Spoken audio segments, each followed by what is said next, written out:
Ladies and gentlemen, put it together for Mr. Kyle Scott. Oh, thank you. This is just a forward, an introduction to my set. It's cold open. There is, in fact, the King of Spain. His name is Juan Carlos I. That tells you everything you need to know about me. Alright, so, how is everyone doing tonight? Are you guys enjoying yourselves? That was one of the most bizarre videos I've seen from Brian in at least a week. He's great. Look him up. It's constructive comedy. He has some great videos. Never asked me to be in one, and we're good friends. Yeah. So, as you can probably tell by the tweed jacket, I follow politics. And the big news lately is the budget came out. Unfortunately, they haven't yet introduced legislation forcing all of Canada to wear a cowboy hat, but it's coming. They are from Alberta, and they will do it to us. But times are tough, and it's time for cuts. So, 150 million gone from the CBC, so maybe, I guess, Ron McLean will have to start paying for the OxyContin he has to use to get through Coach's Corner. And both of CBC Radio 2's listeners are going to miss out on whatever is on CBC Radio 2. I've never listened to it. But there is something in it for me. I feel like Stephen Harper is now trying to get my vote, the barista vote. I work at Starbucks, and I've worked at Starbucks for 7 years. Yes, I know I've made some bad decisions. But there's one phrase that working at Starbucks has really made me hate. Just a visceral, pure hatred. The kind of hate you normally get with a red armband and a tiny mustache. Just George Orwell, 1984, 2 minutes of hate when somebody says, I'm just gonna get rid of some change. I know that this isn't groundbreaking to say that I hate when people are counting out change, but from the other side, I feel as badly as you do. I know when you're in line at something like a Starbucks that seconds become hours and minutes become days, and there is nothing worse than an arthritic old man who hasn't handled cash in 20 years because his wife takes care of that, trying to fiddle through what was in his pocket, counting out 5 cents to get him almost but not quite to the 6 cents over $2 he owes. And now that's going to stop, because Stephen Harper has finally made us a penniless society. Yes, I went there, I'm sorry, I've got worse jokes later, don't worry. But it's like he's become a retail worker's Punisher. He is in there just destroying old people and their money. He cut old age security, he cut the penny. He's really made it hard on old people. And I feel slightly sad for them, except I just want them to finish and get the hell out of my face. I can go on ignoring their plight, so I can look at the hot brunette who's next in line and maybe try to look down her shirt while her MMA fighter boyfriend looks away. There's very small joys to be had while working at Starbucks, and that's one of them.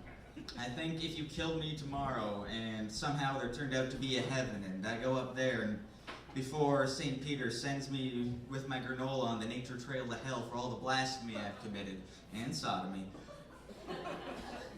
he's gonna read off the top 5 phrases I've ever said in my life, and I'm terrified because I know that number 1 is gonna be, would you like whipped cream with that? Which I have said thousands of times unironically. Once ironically, it did not go well. She was not into that, which leads into, if you're wondering, my number 2 most said phrase is, yeah, sure, I'm fine, but just being friends. Yes, pity the man who's wearing expensive shoes. I bought these shoes the other day, and I'm bleeding. I bought them for a wedding. One of my good friends from university is getting married, and it's great for her, because she used to be the girl who called me in the middle of the night on a Saturday crying because she got dumped again, and is always worried that she's always going to die alone, and now the tables have turned 180, and I get to go to her wedding, but it's a little depressing because I got the RSVP, and it says, will attend or won't attend, and then instead of +1, it just has a blank beside number of guests, and I'm going to have to write a 1 there, and all of my friends are either married or engaged, and I'm gonna be stuck with a bunch of teenage relatives at the singles table. And I can't just bring myself to write one. I'm considering just writing O-N-E, just so it doesn't look so lonely there. But I break down and I write the digit. Well, I break down, dry the tears, write the digit. And then a 0. And then another 0, and another. And then I'm going to mail that away and say that I've become a super Mormon, and I'm now going to bring my 999 wives that I married in Salt Lake City in a mass wedding that I got when I converted all the Jews after they died. And I only knew Jeff Clark in the back would laugh at that one. The Mormons do that. It's horrible. That's peripherally related to this. It's a big turnaround from the last time I went to one of my friend's weddings when I couldn't drink that much because the next morning I had to get up early to get on a flight to Paris to visit my international fashion model girlfriend, who I later broke up with because she slept with Marilyn Manson. So life is full of ups and downs. And I think I'm the only guy who can talk about heartbreak and make it sound like I'm bragging, but I have a personal beef with Marilyn Manson, and how many of you can say that? Thank you for that sad, lonely applause.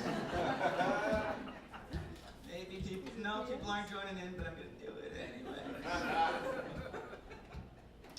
I fear being alone, but it's not my biggest fear. One of my friends is organizing, it's a great thing, it's called the Follow Your Fear Day. He's organized this huge event. It's going to be at the convention center where people are going out and doing things they've never felt they could before, doing things that frighten them. Some people have done stand-up, some people are jumping out of airplanes, and he wants me to do it because he knows I have a good idea. Because the one thing I fear most in life is having long, open, and honest conversations with each member of my family. Because the one thing you can never say to a family member, at least in my family, is anything resembling the truth. So it is true, because see, the thing with friends, you can deal with the truth, because all the truths are recent, and they don't really matter that much, because you can take or leave. But I know what happened on that family trip to Florida in 1989. I know Megan stole the cupcake, and I've held it against her ever since. But his idea was that I do it as a podcast, and I can just imagine what that podcast would be like. Hello, welcome to Kyle Talks to His Family, first episode. This is my father, Gregory Scott. Thanks for doing the show, Dad. So, Daddy, why didn't you love me enough? Why was I never as good as Kevin? And then we wrap up 45 minutes of agony later. And next week, my sister, Rebecca Scott's going to come on to talk about her multiple abortions and battle with anorexia, and how she responded to all my fat jokes and dead baby jokes. The truth really hurts, especially when you point and laugh as you say it. I like that there's one shocked laughter going on there. This has gone much differently than I had hoped. Alright, so I'm just going to leave you on one last thought, because I'm about to get my one free drink that I get for doing this show. It's really nice. I'm going to get a Coors Light, the silver bullet, partly because I obviously need to cut down on calories, and partly because I want to pee on a werewolf.